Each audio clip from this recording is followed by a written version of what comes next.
Vous cherchez comment optimiser votre visibilité sur Instagram? Bonjour, c'est Bertrand, votre coach web.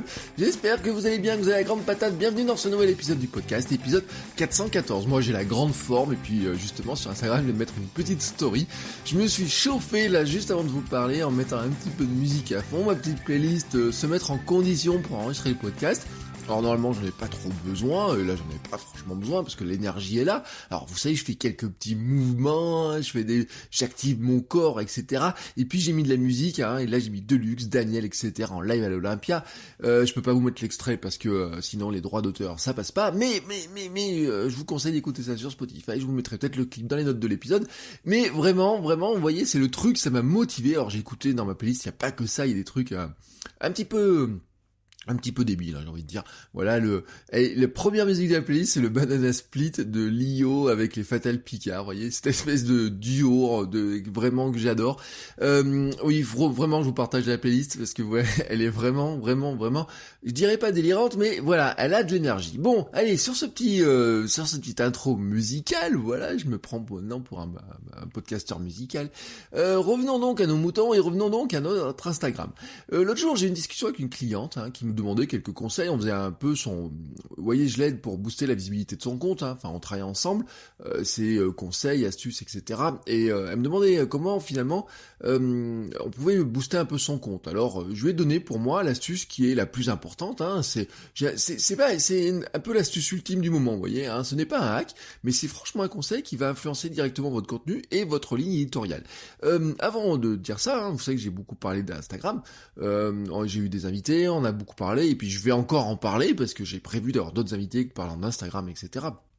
Il y a tellement de choses à dire, et notamment en ce moment on a un souci, et puis il y a eu pas mal de gens qui ont parlé de ça, c'est que est-ce qu'Instagram a volontairement diminué le reach, donc la portée des photos, et là on parle donc de l'algorithme, et puis vous savez c'est ce qui s'est déjà passé sur Facebook avant, et c'est ce qui s'est déjà passé sur Instagram, c'est-à-dire que la notion c'est est-ce que quand je publie une photo, tous mes abonnés vont la voir ou pas. Alors Facebook dit qu'ils n'ont rien changé à l'algorithme, etc., qu'ils vont pas masquer des photos et en afficher d'autres.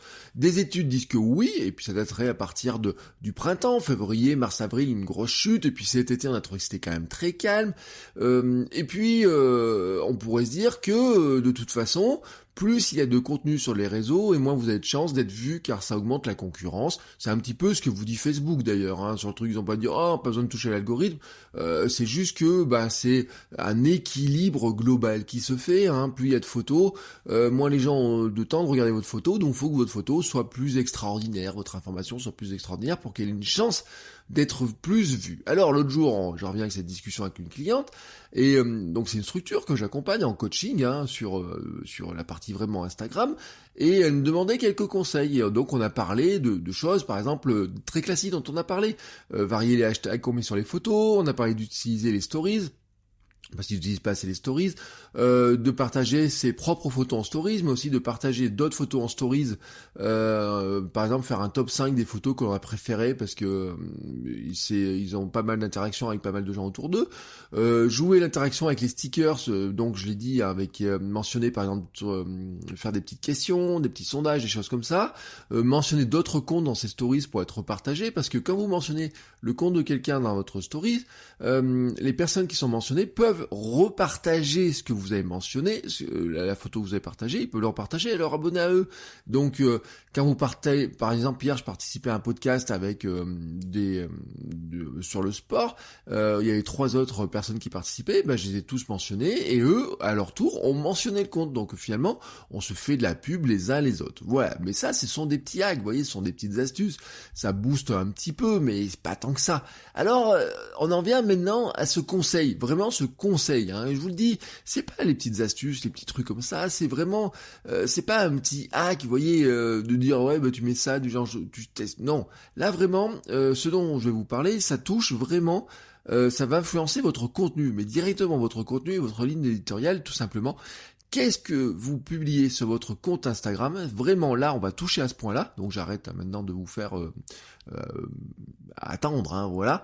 C'est d'exploiter la fonction enregistrer la photo. Alors vous savez que sous toutes les photos qui apparaissent dans le flux Instagram, vous avez un petit bouton sous forme de bookmark qui est sur la droite sous la photo. À gauche, vous avez les éléments d'interaction. le like, le commentaire et le petit avion pour partager en story.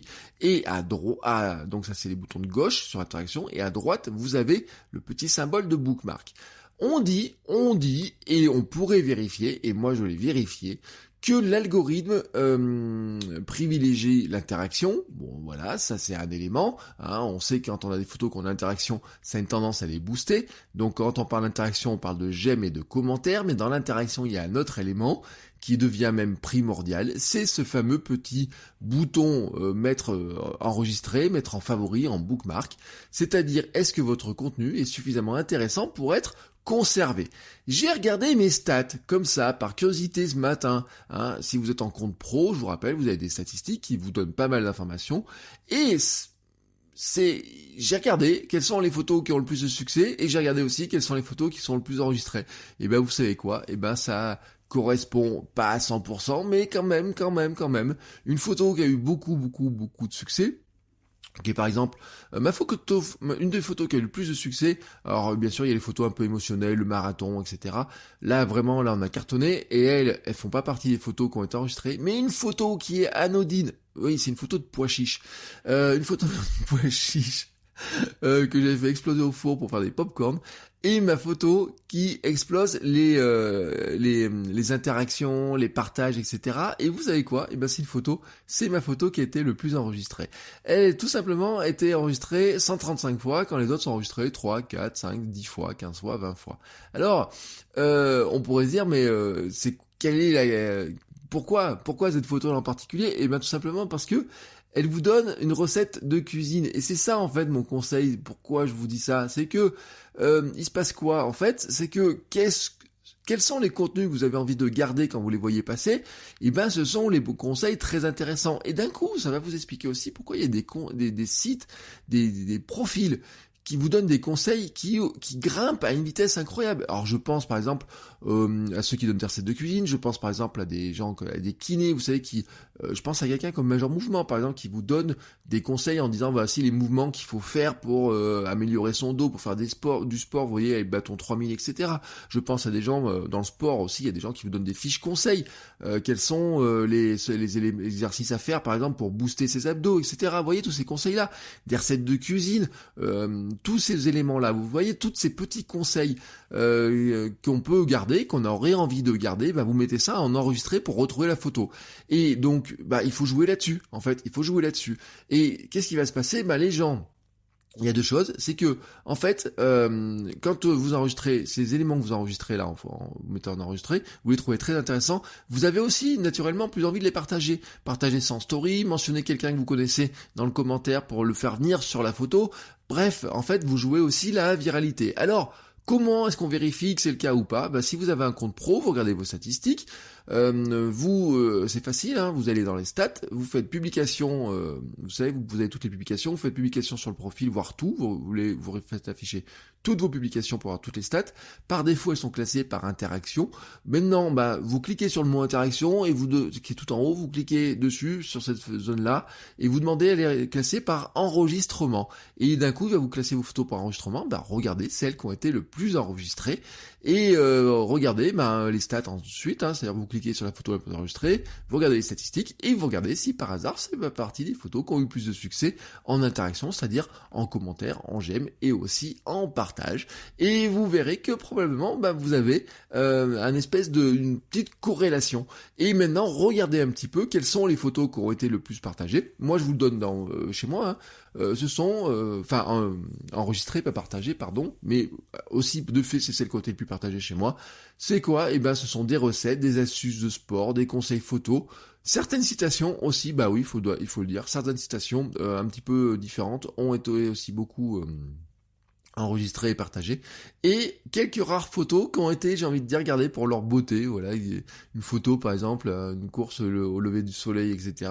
Ça fait quelques rares photos qui, dans mon cas, moi j'ai pas des photos extraordinaires sur leur qualité. Je pense que des comptes qui ont des photos extraordinaires sur leur qualité, sont plus mémorisées que ça. Mais vraiment, vraiment, ce sont ce type de photos-là. Recettes, astuces, sport, conseils photo, c'est même pas la beauté de la photo elle-même, hein. Souvent c'est le texte dessous. Je vous dis une photo de pois chiches qui est pas très belle, mais dessous il y avait mon astuce pour les faire exploser, quelques recettes, vraiment des conseils pratiques, des astuces aussi, comment j'ai perdu du poids, vous voyez, des choses comme ça, vraiment très pratiques, c'est-à-dire toutes les choses sur lesquelles les gens ont envie de garder ça, de revenir, et auraient besoin de revenir dessus. Et quand vous regardez ça, vous regardez vraiment ces types de photos qui ont plus de succès, et maintenant vous exploitez le filon. C'est pour ça que je vous dis que quelque part ça, c'est pas un hack en disant vous mettez tel ou tel hashtag. Non, ça modifie profondément votre manière de penser votre compte, parce que tout simplement ça va vous amener sur des contenus qui sont plus pratiques,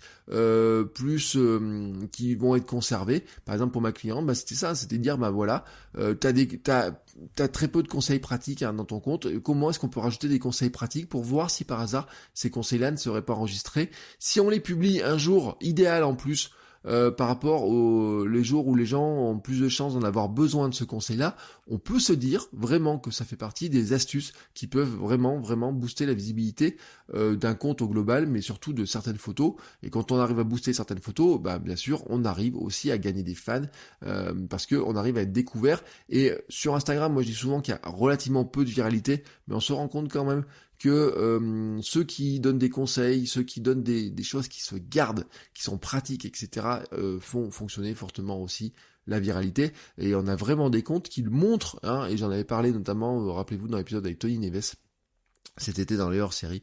Voilà, il y a des gens qui donnent des conseils, qui donnent des astuces qui se conservent, ça fait partie, voilà, d'une stratégie que vous pouvez adopter. Je vous laisse donc sur cette stratégie, j'appelle pas ça une astuce. Je vous souhaite une très très très bonne fin de semaine, un très très bon week-end. Créez, bougez, racontez des histoires, et nous on se retrouve lundi pour une nouvelle série d'épisodes. Ciao ciao les créateurs!